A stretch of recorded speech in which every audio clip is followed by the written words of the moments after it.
A la hora de hablar sobre la política democrática desde 1955 hasta el año 2000, sería pertinente, a mi parecer, poder dividir en dos periodos estos años. Por un lado, un periodo que corresponde desde 1955 a 1983 y el otro desde 1983 al 2000. ¿Por qué esta división? Porque hay un cambio abismal entre ambos periodos en base a la política democrática. En cuanto al primer periodo, conviene preguntarnos si efectivamente existían las condiciones necesarias y suficientes para la existencia de la política democrática. Lo cierto es, como veremos, que durante estos años parecía que las condiciones sociales, políticas, ideológicas y el contexto regional no acompañaban al ideario de propiciar una política democrática. Por el otro lado, en cuanto al segundo periodo, veremos que dado el pasado dictatorial reciente y violento, los valores democráticos pasarán a protagonizar la escena política y social. Y si bien se darán diversos contextos en los cuales se evidencia una crisis no solo económica, sino también de legitimidad, veremos que la resolución ya no será a través de la política del poder, sino que se respetará los valores democráticos y se buscará una salida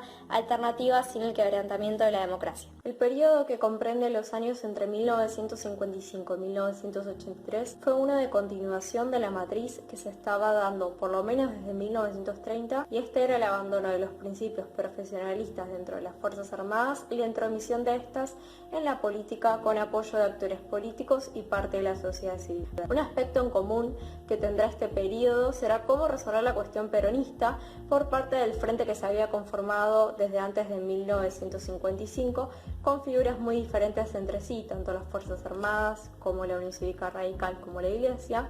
que lo único que los unía era la oposición a la figura de Perón y su despotismo. Esto, a mi parecer, evidencia una época reactiva que responde a la necesidad de evitar que vuelva Perón al poder, y es en ese intento donde suceden conflictos políticos que traen consigo la imposibilidad de la conducción de una política democrática. Veremos que entre 1955 y 1973 los gobiernos argentinos o serán autocracias comandadas por las Fuerzas Armadas o serán democracias tuteladas, ya que si bien en la historia argentina los gobiernos de Frondizi y Comodilla son considerados democráticos, lo cierto era que con unas Fuerzas Armadas manejando los hilos de la política por detrás, comportándose como un actor vigilante al resto y con el partido peronista proscripto, son factores que nos hacen dudar de tal valor democrático. Las Fuerzas Armadas derrocan al presidente Arturo Illia, acusándolo de incompetencia. No se fijan plazos para volver al gobierno representativo. El general Onganía cree que 20 años es el plazo mínimo para modelar su país ideal.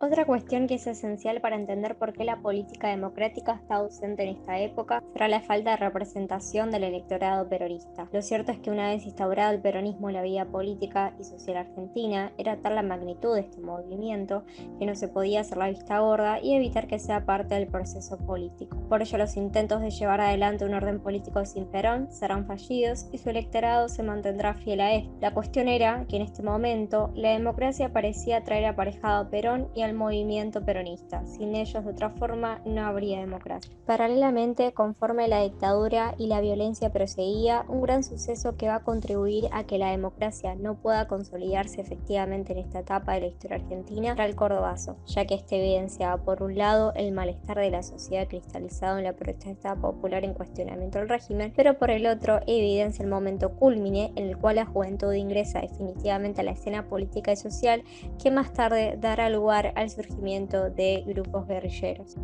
En ese contexto autoritario, un sector de la sociedad argentina, y en particular una parte importante de la juventud, empieza a considerar a la lucha armada revolucionaria como la forma de cambiar el sistema. Justamente el caldo de cultivo para la formación de estos grupos guerrilleros será la experiencia autoritaria que se vivirá en estos años de dictadura y la convicción de que no había alternativas más allá de la acción armada. Es por esta razón que la guerrilla consideraba que respondía a una violencia ya instalada de antemano en la sociedad. La violencia de abajo era consecuencia de la violencia de arriba y era legitimada por la injusticia social. Se combinarán los preceptos ideológicos que estaban en boga en la región defendiendo la liberación nacional con la violencia ejercida a nivel doméstico para concluir que en esta guerra la política se hace en lo fundamental armada, y los principales protagonistas de esto serán Montoneros y ERP. Cabe preguntarse si esta actitud confrontativa se dio una vez que la política democrática volvió a la Argentina con Cámpora y con Perón de la mano, pero lo cierto es que no, y el problema solo encrudeció cada vez más. Por un lado, el ERP siempre sostuvo que aún estando en democracia su accionar continuaría, porque a su parecer el Gran Acuerdo Nacional, presidido por la NUCE, era un intento de la burguesía para evitar el auge revolucionario, y a su vez el peronismo era considerado un mero movimiento burgués. Por ello la continuidad de la lucha armada no se interrumpiría ni por el proceso electoral ni por el gobierno. Por otro lado, el actor que tomará un protagonismo relevante aquí será Montoneros. Ellos realmente consideraban que con la llegada de Perón se traería consigo la paz social. No obstante, la realidad distó de ser así debido a múltiples causas. El acercamiento de Perón hacia la derecha sindical, la consecuente ruptura de este para con la juventud peronista, la posterior creación de la organización paramilitar AAA, comandada por López Rega, y por último, que será central, la muerte del mismísimo líder, generando así un recrudecimiento de la lucha y violencia política. Ya en este momento se percibía la falta de democracia en todo sentido y en todo ámbito. Tal es así que podemos evidenciar que había un consenso generalizado, compartido tanto por la sociedad civil como por las Fuerzas Armadas, de la situación de caos y guerra generados por la guerrilla. Y había una convicción en favor de la necesidad de la represión a cualquier precio. Es por esta razón que muchos recibieron con alivio y altas expectativas a la dictadura del 76, porque no sabían de qué otra forma si no se podría solucionar la violencia que estaba presente en el gobierno de Perón y que se había encrudecido durante el gobierno isabelita.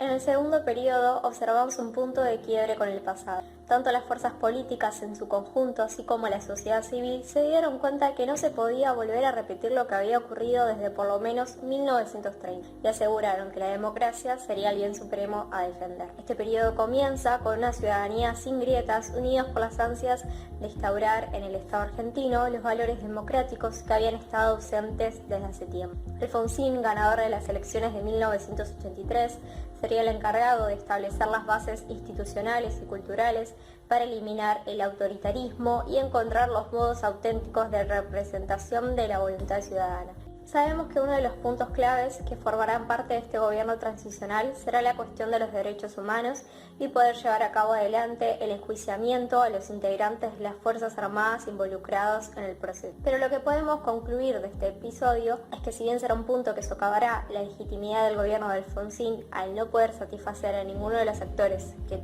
intervinieron en el proceso político de los derechos humanos, no será un punto que socave la política democrática como tal. Es decir, si bien a medida que avanzará su gobierno se enfrentará a múltiples dificultades que evidenciarán límites a su poder como presidente, como la crisis económica y de legitimidad que se habían profundizado a partir de 1987, veremos que la resolución a tales inconvenientes ya no será a través de la política del poder, sino que se respetarán los valores democráticos y se buscará una salida alternativa sin el quebrantamiento de la democracia. Esta salida consistió en el adelanto de las elecciones, en las que al poder competir una diversidad de partidos políticos, como la Unión Cívica Radical, el IPJ, la Unión de Centro Democrático y otra variedad de partidos políticos, contribuyeron justamente a reforzar la institucionalidad y los valores democráticos. En 1989, Menem ganó las elecciones y asumiría el mando, adelantándose el plazo de traspaso. Con Menem finalmente se pudo encontrar una solución a la cuestión de los juicios en 1990,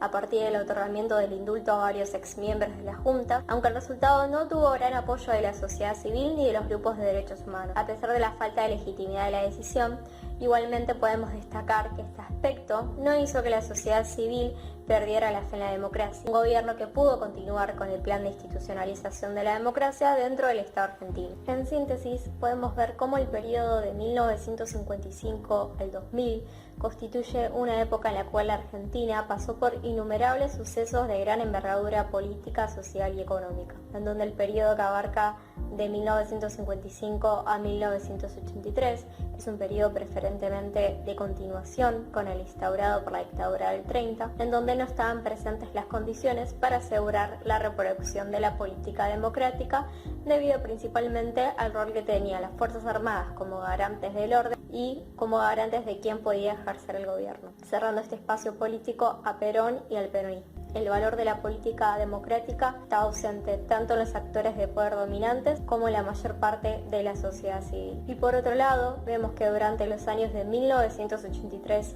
al 2000, si bien habrá grandes inconvenientes que sortear, desde el tratamiento de la cuestión de los derechos humanos, la cuestión económica y demás aspectos, no veremos un quiebre de la democracia como en años anteriores, lo que significa una ruptura con el pasado y además presupone una construcción en conjunto, tanto desde la sociedad civil como desde el Estado, de una institucionalidad de la política democrática que se realizará tanto en la presidencia de Alfonsín como en las dos presidencias de Menem. Los actores ya no utilizarán la fuerza para instaurarse en el poder, sino que se utilizarán las urnas para ello, trabajando en conjunto para poder edificar la democracia a nivel nacional.